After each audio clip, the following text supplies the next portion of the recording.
Ministério da Administração Estatal, segundo a Horseg, divulga informação com a definição, competência, composição, direito, dever, organização no funcionamento até estabelecer órgão conselho consultivo regional e a região administrativa especial Ekusiambe no Raioa. Diretor-Geral de Descentralização no Governo Local, Husimai, Antônio Guterres, explica: definição conselho consultivo baseia decreto-lei número ida bararihunrua Ronulu Resinen, prevista em artigo sanulu resinhat kata Conselho Consultivo mak órgão consultativo autoridade mak presidente Raioa.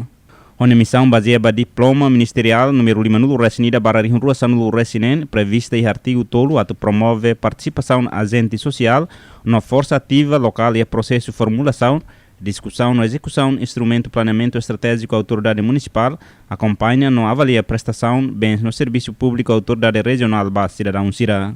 Baseada a orientação do ministro Nia, a maior equipa ida, atu facilita no apoio, divulga informações ida para estabelecimento órgão conselho consultivo regional, pele hari usi presidente da autoridade Raioa na Rasik.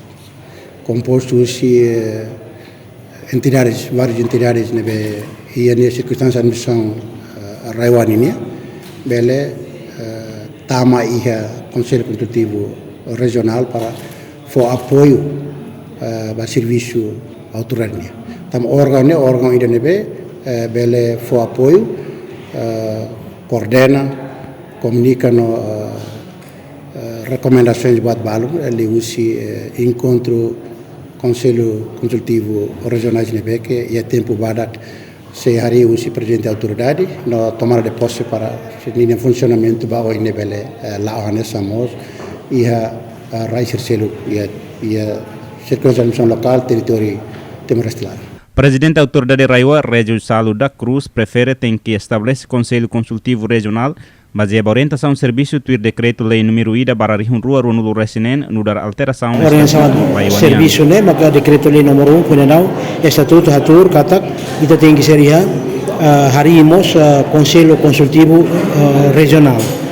Hoje ita kuliah com a mata dalam onde sama estabelece na composição no funcionamento secretariado niaknar rototo completo. Pela primeira vez ita nia funcionamento secretariado nene atur kera sia documentação.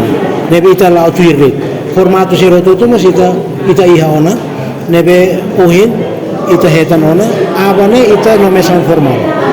Entretanto, composição órgão Conselho Consultivo Regional baseada decreto-lei número ida bararihun rua Ronulu Resinen, artigo sanulu Resinen, membro Conselho Consultivo composto por presidente da autoridade Raioa, secretária regional na Intolu. Representante Sira Maxef Sugu, veterano na Rua, setor privado na Rua, intelectual, juventude, confissão religiosa Sira, Organização de Igualdade de Gênero, partido político nebe reta nascente e Parlamento Nacional, Lianain, representante e da Comissão Função Pública.